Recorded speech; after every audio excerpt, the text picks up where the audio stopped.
leaves a really large footprint throughout all the Bible, right? But the truth is, even though a lot has even been written about David, we find it in 1 Samuel, as we will see today. He goes all the way through 2 Samuel and into 1 Kings. 1 Chronicles talks entirely about David almost, right? And more than half the Psalms there are really written about David. It's like in the 80s, I think. David, we don't necessarily know too much about him sometimes, right? And I feel like, at least especially on Sunday mornings in our lectionary, we don't read about David all that often, right? And I don't know about you, but for me personally, I realized even going to seminary, even my first semesters there, it was kind of like, okay, so I kind of know the history, right? Like Abraham, we know about Abraham, right? The old guy who, prophecy, he gets the prophecy, hey, you're going to have a son, you're going to become a great nation. We know what happens with Isaac. We know what happens to Jacob, Israel, right? And how they take Canaan, how they are in the promised land, how they moved to Egypt because there was a famine and Joseph was there anyway, right? So it was kind of convenient. And then they kind of grew into the large people that Abraham was promised, right? Over in the desert. Until the Pharaoh until there's a new Pharaoh in town who kind of doesn't know about the people of Israel anymore. And so he kind of starts to enslave them, and then he wants to kind of eradicate them, straight up genocide, right? Let's kill all the boys. And then Moses kind of comes and pulls them out, and they go through the desert, right? Take the scenic route, 40 years. And then they finally get back to the promised land, right? And Moses kind of takes them right up to the edge of the promised land, right? We see Moses kind of standing there, and like on the night of his death, he kind of can look into the promised land, and that's kind of it for Moses, right? But then that was at least about the point where it kind of got spotty for me, where I was kind of like, okay, what comes next, right? So, and if we think about it, what does come next? All the kings. All the kings. Not quite yet. No? Not quite yet. Yes. First of all, it's Joshua. Joshua was like his general. He was like his second-hand man.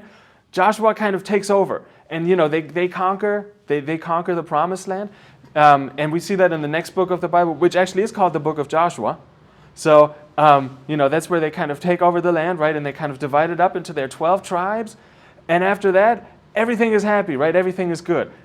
The people of God love God. God loves this people. Everybody's taken care of, right? Until, at least for a little bit. Because then they kind of go on their ways. They're having it too good. The people of Israel are having it too good. And they kind of go on their own ways and they kind of forget about the Lord and they drift off. But what happens then is we will see that, at least sooner or later, we will see that they get attacked from one of the tribes that are like living outside of them around the promised land. They really kind of get attacked. Maybe I can just kind of pass this around or something. This is horribly small, actually. This is, this is actually, I had prepared this. This was going to be on TV. Yes, exactly. This was going to be the one, this was going to be the one great slide. Because if we even look, and even if you look in your Bible, right, there's usually maps there. You will see that wherever the promised land is, there were different tribes all around them. Right? So you have the Philistines. They kind of take the coastal part. They kind of did to the promised land and to Israel what Alabama did to Florida. Like, we're going to take your coastal strip. We're going to leave you that part around Mobile, but the rest is going to be ours. And then like around there you have all kinds of other things. You have the Amalekites and the Ammonites and the Moabites and whatever their names were. It was a bunch of tribes. And though they weren't necessarily in all-out war with each other. It wasn't kind of like victory or death kind of thing. But they didn't like each other, and so sometimes they would kind of clash. And so every now and again, one of those outside tribes would kind of clash with the people of Israel. And they would kind of attack them, and whatever you do when you attack people, like you steal their stuff and all of that, right? And so, and that's about the time when the people of Israel remembered, oh wait, we have a God. His name is the Lord, and He kind of rescued us before. And so they kind of cry out, oh Lord, our God, please help us. And so then God kind of circles back around, and kind of chooses another leader. And those leaders are called the judges. That's why the next book actually in the Bible is also called Judges. Right, like Samson was a big one. We kind of heard of Samson and Delilah, I think, and we might have heard about Gideon, and there's a bunch more. So it kind of there's a few cycles where they kind of remember, the Lord is our God. Please help us, God. And then God kind of, God has mercy, kind of a God thing to do, right? He pulls out one of those judges, and that judge, together with the people of Israel, will deliver the people. They will deliver them. Sort of, and then they're happy and pious and faithful to God for a little bit, and then they forget about God again, and the cycle kind of repeats from there, right? They kind of keep living their lives until until things hit rock bottom again, and then they remember God again. So it's kind of like this toxic cycle for just a few generations or so that kind of goes around. I think the last judge really is Samuel, pretty much. Samuel kind of rescues them from the Philistines again. And then I think even the people of Israel are probably tired of that cycle. And so how do you get out of one toxic cycle? By jumping into another one, right? And so, because by that time they're kind of tired of judges, and they were like, look, God, yeah, exactly. And by that time they're kind of like sick and tired of it all. So they kind of say, look, God, we want a king, okay? All this judge thing doesn't work out for us. We want a king. God didn't want that. God said, I'm going to be your king, and I'm going to take care of you. But people of Israel want it differently, right? That's what all the cool kids were doing, right? Everybody had a king. Egypt had a king. Babylon had a king. They needed a king as well. So what happens is God says, okay, I'm going to choose a king. So Samuel, the last judge and the prophet, is kind of sent off to get him a king. And he gets a tall, handsome guy named Saul, right? Everybody heard of King Saul, right? Mm-hmm. That's kind of where almost our story connects today. So Samuel gets Saul. Everything goes well for the first time. And I think it was the Ammonites. He kind of fights them off. Everybody's happy. And then it comes to the Amalekites, the next tribe. Saul fights them off. God says, kill them all. And Saul's like, no, I'm going to leave the king alive, and I'm going to get the goats and the sheep as well. They're going to be a great sacrifice for you. And that's about the time when God gets fed up with King Saul. And that's about the time when we get to 1 Samuel 16. Yeah, I just fell on his sword. Yeah, well, not quite yet. Not quite yet. Right, so let's read today's verse, or let's read 1 Samuel 16. Can we read just verses 1 through 13? Can somebody read that for me? Then the Lord said to Samuel, how long will you mourn for Saul, since I have rejected him as king over Israel? Fill your horn with oil and be on your way. I am sending you to Jesse of Bethlehem. I have chosen one of his sons to be king. But Samuel said, how can I go? Saul will hear about it and kill me. The Lord said, take a heifer with you and say, I have come to sacrifice to the Lord. Invite Hesse to sacrifice, and I will show you what to do. You are to anoint for me that one I indicate. Samuel did what the Lord said, and when he arrived at Bethlehem, the elders of the town trembled when they met him. They said, do you come in peace? And Samuel replied, yes, in peace I have come to sacrifice to the Lord. Consecrate yourself and come to the sacrifice with me. Then he consecrated Jesse and his sons and invited them to the sacrifice. When they arrived, Samuel saw Eli and thought, surely the Lord's anointed stands here before the Lord. But the Lord said to Samuel, do not consider his appearance or his height, for I have rejected him. The Lord does not look at the things man looks at. Man looks at the outward appearance, but the Lord looks at the heart. Then Jesse called, Abinadab. Yeah, I always say Abinadab, but you know what? Those words you can only win because nobody knows how exactly they were pronounced, okay? So however you pronounce them is right. And he had him pass in front of Samuel, but Samuel said, the Lord has not chosen this one either. Jesse then had Shemaiah pass by. Perfect. Samuel said, no, nor has the Lord chosen this one. And Jesse had 7 of his sons pass before Samuel. But Samuel said to him, the Lord has not chosen these. So he asked Jesse, are these all the sons you have? There is still the youngest, Jesse answered, but he is tending the sheep. Samuel said, send for him. We will not sit down until he arrives. So he sent and had him brought in. He was ruddy with a fine appearance and handsome features. The Lord said, rise and anoint him. He is the one. So Samuel took the horn of the oil and anointed him in the presence of his brothers. And from that day on, the Spirit of the Lord came upon David in power. Samuel then went to Ramah. Perfect. Yes, absolutely. So what happened just in these 13 verses? The Lord knew who he was going to pick. Yeah, the Lord knew. Yes, exactly. The problem is everybody else kind of doesn't, right? Yeah. Almost a little bit like an Easter egg hunt here, right? Is it this one? Maybe not.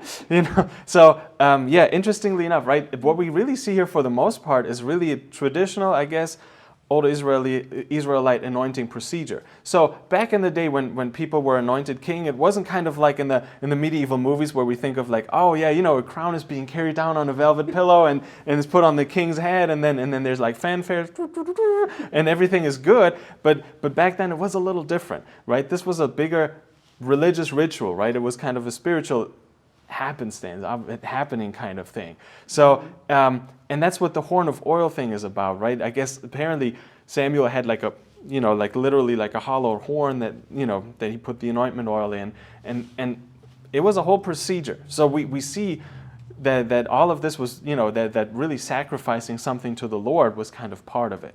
And for that, Jesse had to purify himself, or I think that's what is meant when it, I think also said sanctify yourself, or I forgot, I'm sorry, what your Bible translation had, Jennifer. I just took the New Living Translation because it said purify there.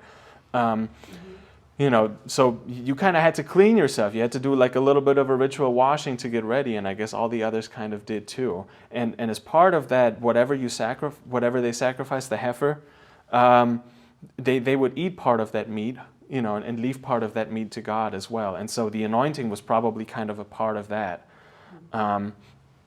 So that's the important part here.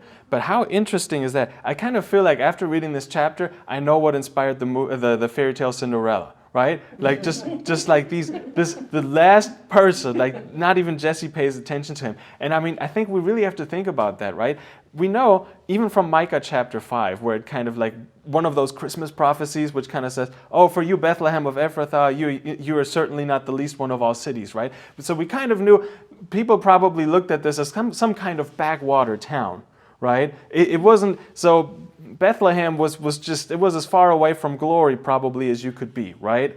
Or at least perceivably so, So, and even in Bethlehem, you have Jesse, who, I mean, I guess here he appears as to be just a kind of a person like everyone else. But even in other books, we can find genealogies of David and later on of Jesus even, and David's genealogy is Jesus' genealogy as well, right? Because he is son of David, and we see people in there that are not exactly what you would call like a royal bloodline, and not really like even a clear bloodline of like the people of Israel all the way down. So those were not Mayflower pilgrims, okay, or their descendants. Those were later on kind of jumped on people as well. David's great-grandma, so Jesse's grandma, was Ruth, right? Ruth was a Moabite woman who was kind of married into the people of God, I guess, by Boaz. And even further down the line, we actually see another prostitute called Rahab, who was I think she kind of came into the picture when Joshua kind of took the land from Jericho. And even further down the line, actually we even see a worst case scenario, or even something else happen. So you all know Jacob, Israel, right? And he had 12 sons. One of those sons was Judah. Now, in Genesis, I think it's in chapter 38. I'm sorry, I'm kind of like, this is kind of a little bit of a long ways away, but it is interesting. It said that Judah had a daughter-in-law and a son, and the son died and did not give the daughter-in-law her children. Or, just they died childless. And that was a kind of a rough thing, I guess, back in those days. Mm-hmm. So, and the woman's name, his daughter-in-law's name was Tamar. So what Tamar did is she prostituted herself, actually, and kind of dressed up however a prostitute would kind of dress herself up, and just kind of waited on the side of the way until Judah passed by and just said, oh, let me hire you for your services. And so that actually happened. He didn't recognize who it was and actually got her pregnant. And so that child is David's great-great-great-great-great-great-great-great-grandfather. So we, this is not exactly maybe the picture perfect kind of family. So, it's not exactly what you would consider royal lineage exactly here that you find in this backwater town. And even amongst them, right, they don't take Eliab or Eli, right? You don't pick the handsome, tall kind of guy who looks like a leader per se, right? But you take the smallest child, the one that not even Jesse in his backwater town with his not necessarily 100% royal family chooses to pick, right? Even he forgets about his little child, and that's the one that God kind of pulls in.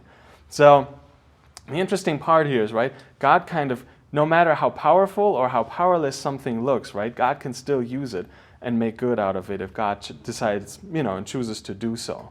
No matter how powerful or how weak we look, God can kind of, take David and make the most out of it. And the interesting part about this chapter as well is if we kind of, looking is really just the thing here. It really kind of is a key verse or a key word in these first 13 verses, right? I mean, we all kind of saw it I think in verse 7, right, where it kind of says, you human beings, you only look on the outward appearance, but God can kind of look at the heart, right? God can kind of, and back then, right, a heart was much more than just, that thing that kind of pumps blood or like your emotional center. Heart back then, I think I've talked about this in a previous Bible study again, because the way First Samuel understands the heart is the way Paul would later on understand the heart in the New Testament, or the way heart is pretty much understood in most of the Bible. This is your center of thought as well. This is your brain, your nervous system. By modern medicine, that was the heart for them, right? This is where you think. This is where you kind of dream. This is where your desires are, where your characters are, and where you decide how far you're going to go to reach your dreams. All of that is your heart. So God looks at that. He looks at your character and looks at who you really are. This is your center of personality right here. It's not about the handsome features so much. So the important part, I guess, is obviously that's where looking kind of comes into play, and how Samuel doesn't see the right person here. And this is unfortunate sometimes, and this kind of gets lost in translation. When we look at verse 1 even, can somebody read verse 1 for me once again? The Lord said to Samuel, "How long will you mourn for Saul, since I have rejected him as king over Israel? Fill your horn with oil and be on your way. I am sending you to Jesse of Bethlehem. I have chosen one of his sons to be king." Yes, thank you. When it says, "I have chosen one of his sons to be king," in the Hebrew, it actually is the same word. The word chosen is actually the same word as to see. Like, I have seen for myself a king that I have taken from the son of Jesse. I guess it's kind of almost like looking in the sense of discerning and choosing. I guess it kind of flows into one another in the Hebrew. So the word seeing kind of comes up here multiple times, right? And actually, most interesting of them all is Samuel himself. He was considered a seer back in the time. Like, that was kind of his actual title. As a prophet, he was also a seer. And interestingly enough, right, that seer doesn't really kind of see the same way God sees here, which, by the way, reflects poorly on Samuel. Because back then, it wasn't like you had a St. John's here, and in the next town over you had the next church, and with the next prophet in it, or, just kind of like we have it today, where there's multiple churches and a lot of places of religion and a lot of rabbis and preachers and churches. The people of Israel kind of had Samuel in those days, and that was it. Samuel was the guy who was responsible to pass the will of God kind of on to the people. And we see Samuel here, right, in verse 1. He just starts out crying over Saul, right? Like, oh, man. Like, this was our king, and now you're taking him away from me, and God says, get over it already, right? That's basically how this chapter starts. Yeah. And okay, then, how long you going to mourn? Exactly, right? And then the next thing Samuel says is, oh my gosh, Saul is going to slaughter me, right? If he finds out I'm going to anoint somebody else king, he's going to use all he has to hold on to his power, because that's kind of what people do, right? He's going to strike me down with the sword. And so he goes from crying to being fearful, really, over what God has said. And then once he arrives at Jesse's and finally realizes, okay, I can just get by saying I'm going to sacrifice, which it's not really a lie, right? He's going to sacrifice. We're just going to keep the anointing part. Saul doesn't need to know about that. Between us. Right, we're just going to keep that between us.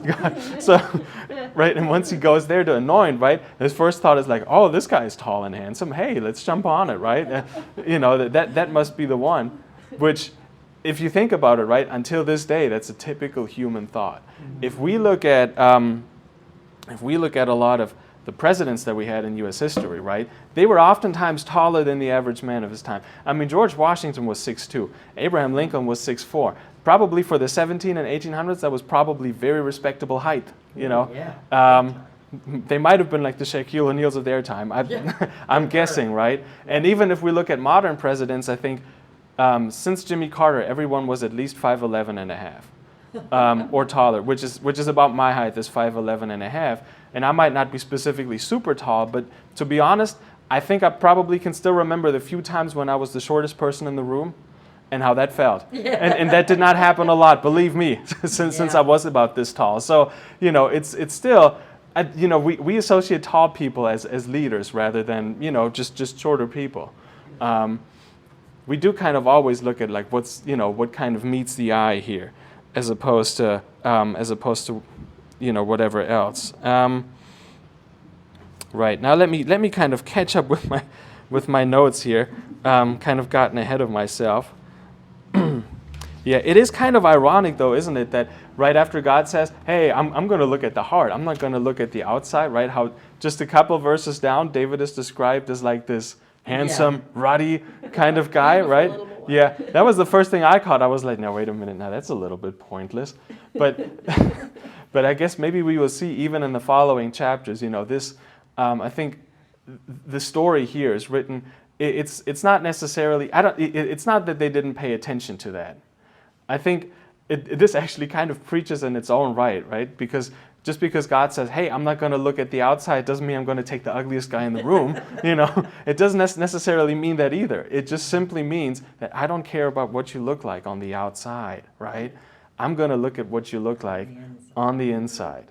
Exactly. So that was the important part here, I think, is, just look at what's going on the inside. But wouldn't he have also somewhat considered the physical, because that's what the people would accept and expect? Maybe? You know what? I think here he's handsome. It says he's wonderful. That's true. That's true. That's true. Even though that's not what God's looking at. You know what? We're looking at. Yeah, that's true. And that makes God's job easier. For sure. He might, yeah. And you know what? I think God does that every now and again at least, right? Yeah. I just wonder sometimes, I think when we read this chapter, and when we read the following chapters even, I think we will realize that the God who's acting there, is kind of a God who makes a way for his things to come through. No matter what. David could have been the ugliest guy in the room, and he would have been just as accepted as any handsome dude there, I think. That's the kind of God we see here, I think, is the almightiness of God kind of plays a big role here in the text, And it's like, even if the people would have been like, I don't know about this guy, then I think God would have made something happen to legitimize David pretty quickly. As we will see next week, there is something actually that legitimizes him pretty quickly when he slays Goliath. So the handsomeness is, hey, that's great, but I don't think in the long run it'll really matter. Yeah.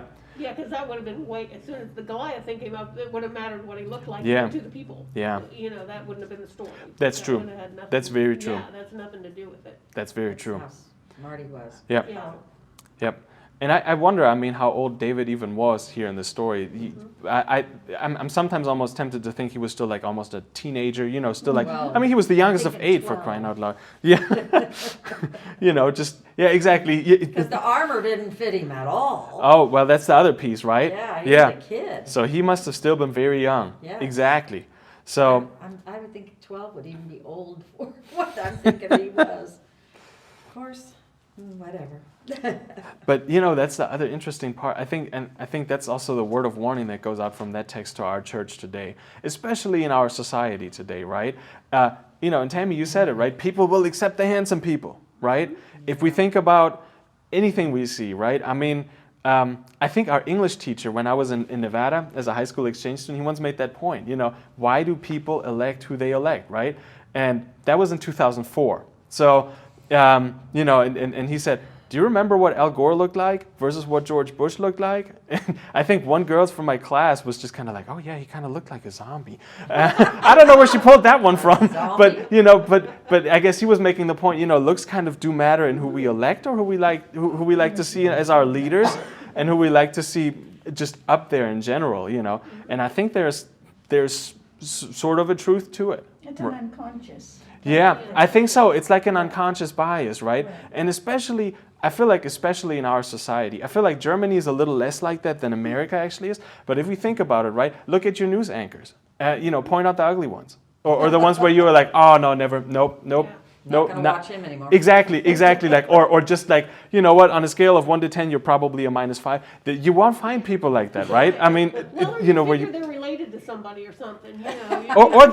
Exactly. See, job, they must be related. That's the only way they could have got that job. Right? It's those two pieces. Yeah. But it's usually we see the beautiful people, right? I remember even in Germany, like I once watched like some kind of show where they actually showed this like I don't know, this one guy in Britain who actually always pops up in the background of like news channels and stuff. And like, you know, he was middle-aged guy, so he had quite the gut and whatnot. And he was just like, they actually interviewed him once, and he was like, it is my mission to step into those pictures so I can show you that there's not just the beautiful people in this world. You know, so he basically photo or video bombs everything that he can get his, you know, that he can, just for that purpose, to remind us, you know, that there's not only necessarily pretty people in this world. And I think just like, you know, there's those reminders on British news shows, apparently. There's this text here. There's 1 Samuel 16, verse 7, which kind of tells us, friends, the outside is not necessarily what matters, but what people are made of on the inside really, really is. And they might be handsome or beautiful, or they might not be. It doesn't matter, but what really matters is the inside. And I think that's also the call to our church these days, is to make sure, you know, is to look at people's hearts. Even when they come off the streets and stuff like that, right? To make sure, what are you really made of? You know, what is really your intention? And to point to the good intentions in our time. It is very important to do that, because I'm sure there's cunning stuff going on, without wanting to point at anything specifically, but I think that's really the call of this text, you know, to us in this kind of time. All right. Okay. Well, honestly, I know it's close to 6 o'clock. Maybe we can do just a little bit longer. Let's go further. Let's read verses. Actually, the rest of the chapter, verses 14 through 23. So this is going to be a little bit shorter.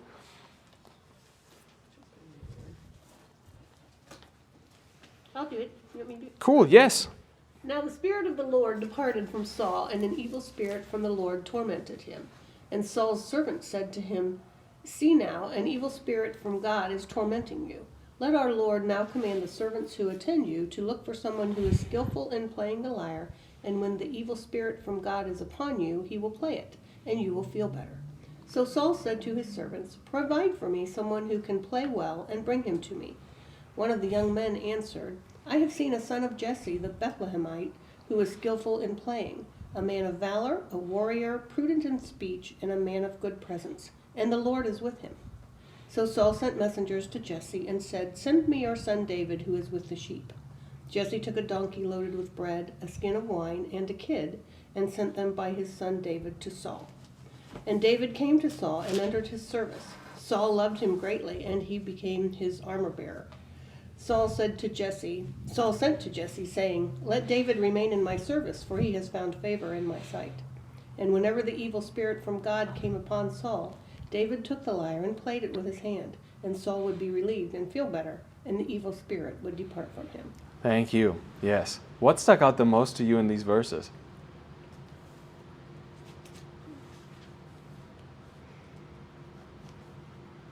Fine looking, he speaks well. Yeah. Once again, right?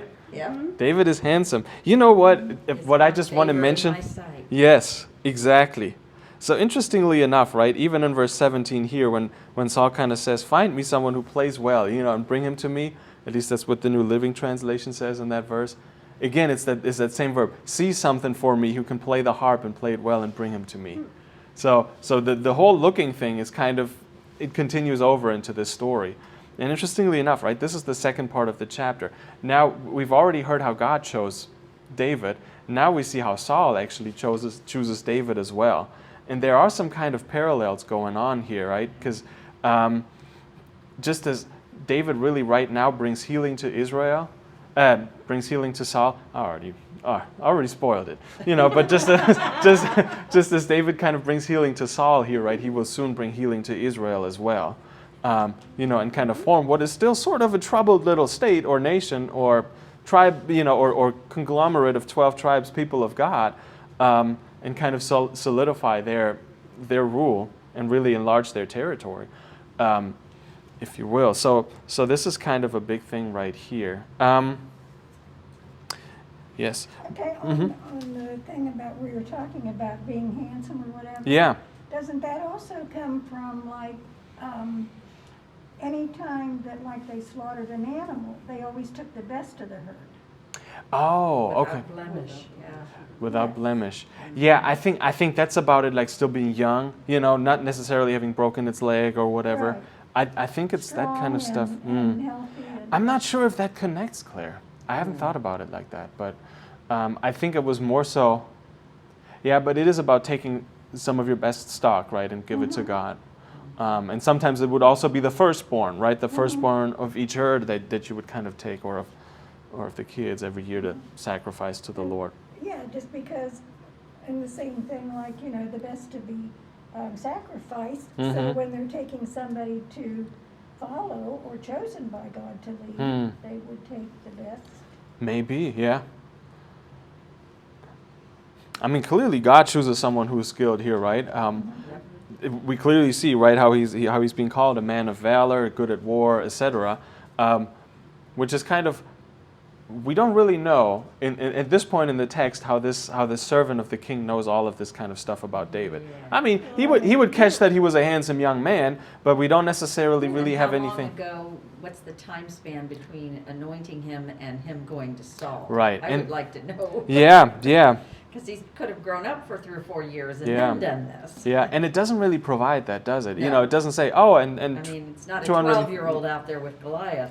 No. Next chapter. But God knew he was going to have to face him, so True. he would pick someone True.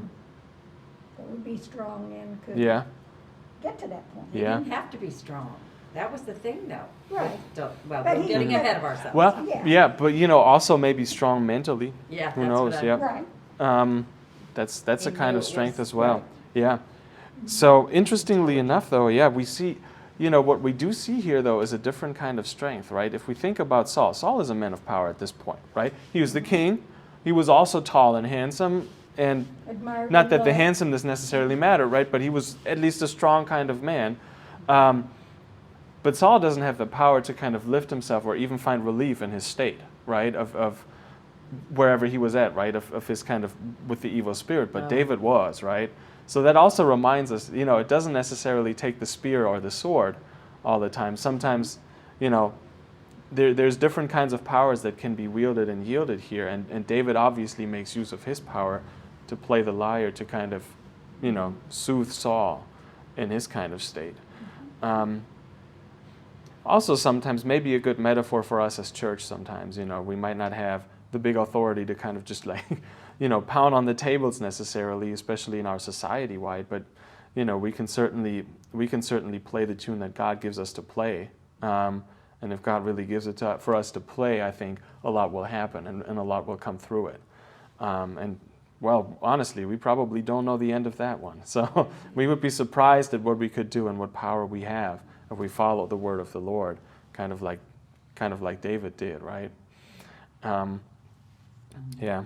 I think another thing we really need to mention here in this text also is when it talks about how Saul felt, how he was kind of like, I guess, feeling depressed and fearful here.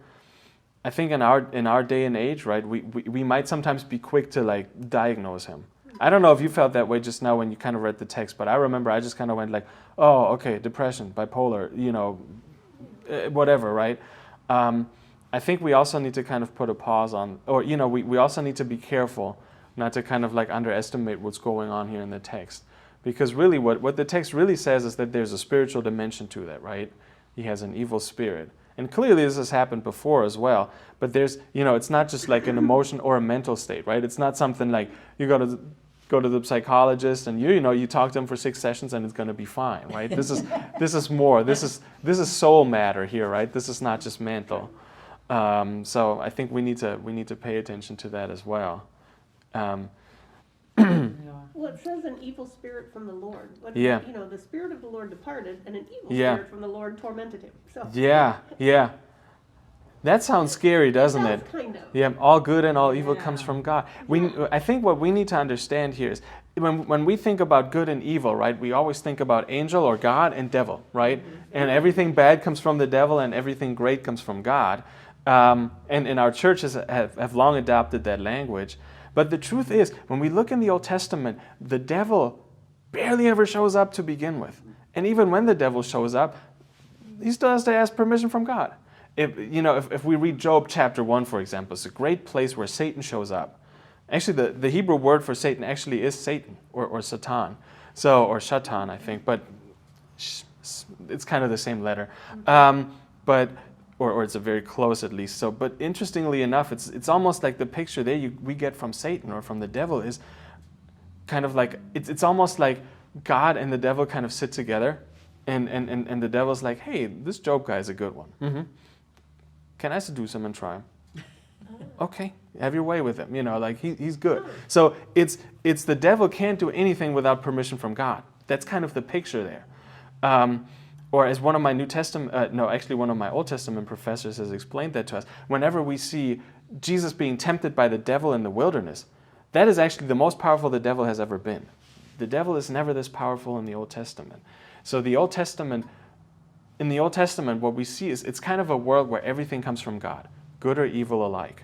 When we think of, I'm sure we've all kind of heard these verses before where God kind of says, well, you know what, if you do right by me, I'm going to bless you, I'm going to bless your children to the 1,000th degree, right? But if you break this commandment, I will haunt you, I will curse you. To the children. Yeah, exactly. To the children. Exactly, and pass that on to the 1,000th degree. So it's kind of a world where all good and all evil comes from God, and where whatever we can do to make the good thing happen to us, we'll try to do that. That's why it was kind of an issue when you had a black sheep in the family, because the black sheep was going to curse all of us and our offspring, and that's why, for example, Proverbs and Ecclesiastes, books like that, those wisdom books, are in the Old Testament as well, because it kind of all came out of the thought of, hey, if we just kind of collect everything that gives us blessings, right? Then we can kind of, this is how we satisfy the Lord. This is almost like a manual. It's an instructions manual. Like, hey, if you do A, B will follow, right? It's, it's almost like a karma collector. To say it in a modern way, that's kind of what that was. Everything comes from God, the good and the bad alike. And actually, even Luther kind of carried that on a little bit. He would even say, God can't do anything. The devil can't do anything without God. So it's a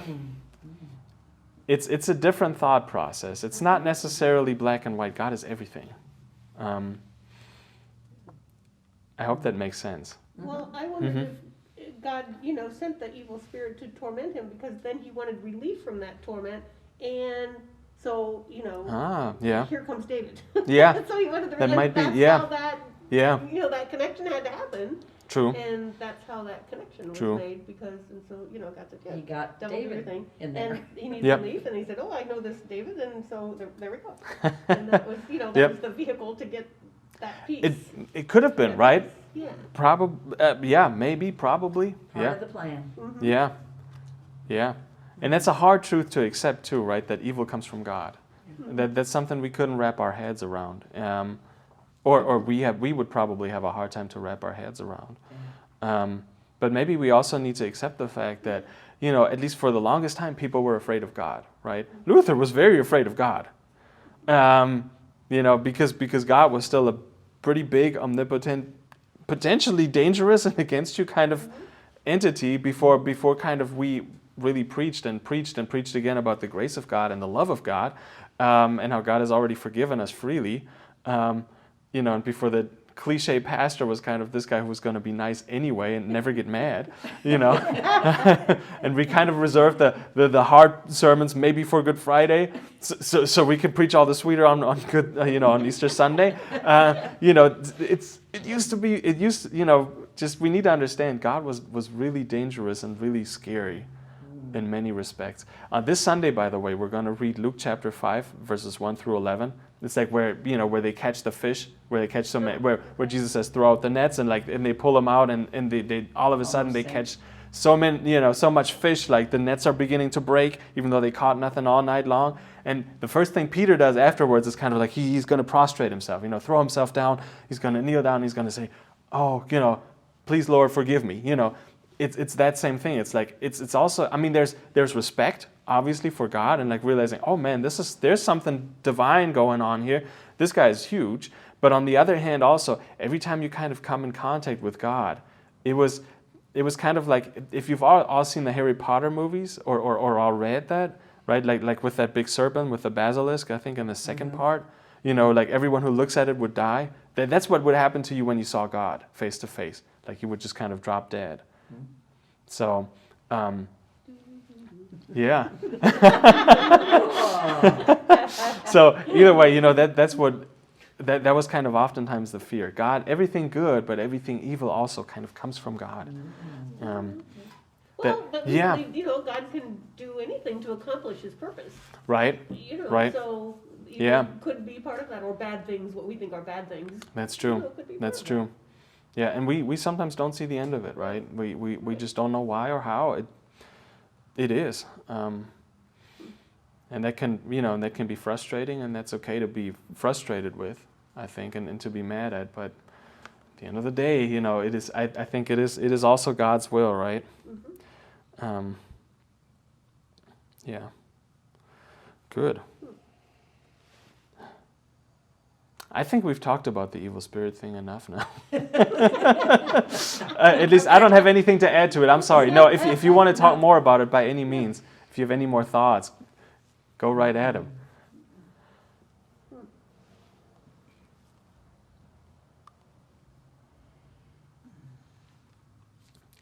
Are there any other questions or any other observations you want to share that you have with the text today?